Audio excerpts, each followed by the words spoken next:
Ladies and gentlemen, let me ask you over 60. These 5 exercises are better than walking. If walking were truly enough to keep you strong, pain-free, and independent after 61, why do so many walkers still struggle with knee pain, weak legs, poor balance, and fatigue? I'm a doctor, and after decades of working with aging joints, spines, and muscles, I can tell you this: walking is good, but it's not enough.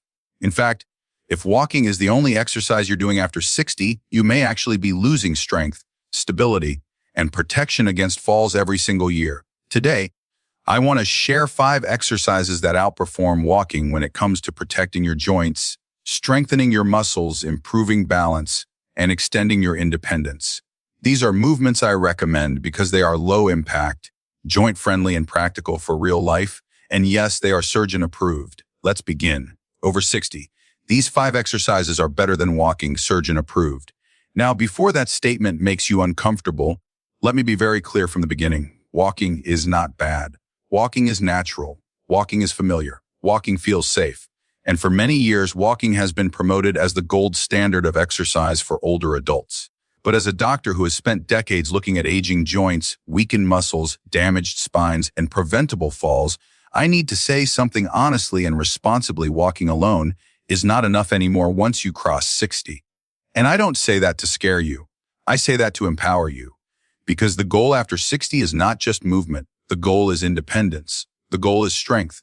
The goal is balance. The goal is protecting your joints, your bones, and your confidence to live life without fear of falling, pain, or dependency. Here is the uncomfortable truth many people don't tell you. You can walk every single day and still lose muscle. You can walk every single day and still lose balance. You can walk every single day and still struggle to stand up from a chair, climb stairs, or catch yourself if you trip. I see it every week. Patients look confused and say, "But doctor, I walk every day." And I believe them. But walking does not challenge the body in the ways it needs to be challenged after 60. As we age, muscle loss accelerates, balance declines, bone density decreases, reaction time slows. Walking does very little to stop those processes. It keeps you mobile, yes, but it does not keep you strong, and strength is what keeps you alive, upright, and independent. So today, I want to walk you through 5 specific exercises that consistently outperform walking when it comes to protecting your body after 60. These are not extreme, they are not athletic, they are not risky. They are practical, joint-friendly, and realistic for real people with real bodies. And most importantly, they address the exact weaknesses that lead to pain, falls, and loss of independence. Let's start with the movement that tells me more about your health than almost any scan or test. The ability to stand up from a chair without using your hands. This single movement reflects leg strength, hip strength, core stability, coordination, and confidence. If this becomes difficult, everything in life becomes harder. Getting out of bed, using the toilet, standing up from the couch, getting out of a car. Walking does not train this movement. Walking moves you forward, but it does not train you to rise against gravity. Repeatedly practicing sitting down and standing up is one of the most powerful anti-aging exercises there is. It strengthens the thighs, the hips, the glutes, and the deep core muscles that protect your spine. It trains your nervous system to coordinate strength smoothly. It teaches your joints to handle load safely, and it mimics real life. Every time you stand up, you are rehearsing independence. You don't need equipment. You don't need speed. You need control. Sit down slowly. Stand up deliberately. If you need to use your hands at first, that's fine. Over time, you aim to rely less on them. This one movement does more for longevity than thousands of steps ever will. Now let's talk about posture, because posture is not cosmetic. Poor posture compresses the spine, restricts breathing, strains the neck, and throws off balance. Many older adults develop rounded shoulders and forward head posture, not because of age, but because the muscles that hold them upright are weak. Walking does nothing to strengthen those muscles. In fact, many people walk with poor posture and reinforce the problem. Strengthening the upper back and shoulders changes how you carry yourself, how you breathe, and how you move.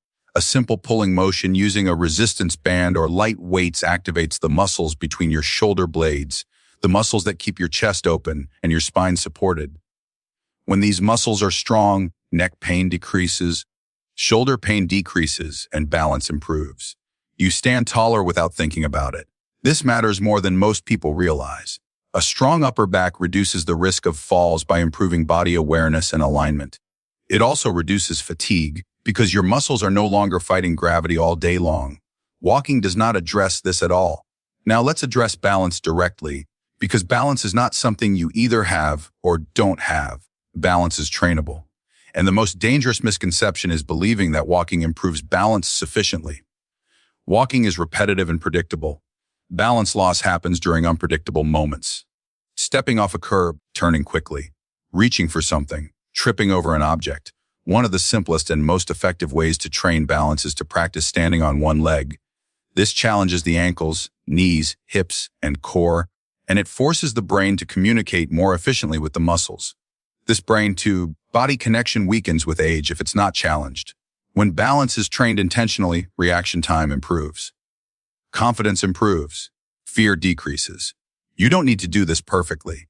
You don't need to do it without support at first. Holding onto a counter lightly is enough. What matters is that you are teaching your body how to stabilize itself. Walking does not create this challenge. Standing on one leg does. Now let's talk about the heart, because cardiovascular health is still important. Many people walk because they believe it's the safest way to protect the heart, but walking can be problematic for aging joints, especially knees, hips, and the lower back. Repetitive impact, even mild, can aggravate arthritis and lead to pain that discourages movement altogether. There is a safer, often more effective alternative. Cycling, especially on a stationary or recumbent bike, provides cardiovascular benefits without joint pounding. It improves circulation, strengthens the muscles around the knees, and increases endurance while keeping the joints in a protected range of motion. For many patients, this is the difference between consistent exercise and giving up due to pain. The heart doesn't care whether you walk or cycle. It cares about sustained, safe movement. Cycling allows you to do that longer and more comfortably, which means you are more likely to stay consistent. Consistency is what protects the heart, not the specific activity. Finally, we need to talk about bones. Bone loss accelerates after 60, especially if the bones are not challenged. Walking provides very little stimulus for bone strength. Bones need resistance. They need load. They need to feel that they are required to support the body. Gentle squatting movements, especially supported squats like wall squats, provide that stimulus safely. This strengthens not only the bones, but also the muscles and tendons around the joints. It teaches the body to handle weight in a controlled way, and it builds confidence in movement.